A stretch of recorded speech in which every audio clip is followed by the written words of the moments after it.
रउरा सब हमारा चैनल के सब्सक्राइब कर देम जा, लाल बटन टिप के अपना सखी के साथ शेयर कर देम जा। धन्यवाद। महलिया में से निकलेली मलिनिया हो डलउए ले लेना, मैया के करेली पूजनवा हो डलउए ले लेना।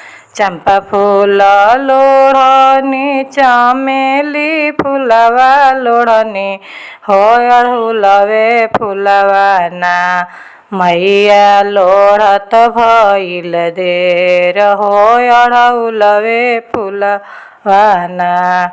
मांगू मांगू तिवई कवन फल मंगबू हो कवन फलवा ना, तोहरा हृदय समाला हो कवन फलवा ना।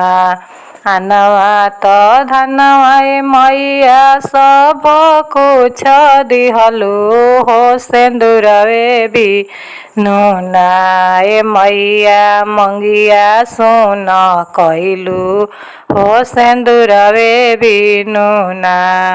अनवा तो धनवा तिवई सब कुछ देबो हो सिंदूरवे देके ना, तिवई मंगिया तोहार भर भी हो सिंदूरवे देके ना। ऊँची महल अनवा तो धनवा मैया सब कुछ दिहलू हो बलकवे बिनु ना, मैया गोदिया सुन कइलू हो बलकवे बिनु ना।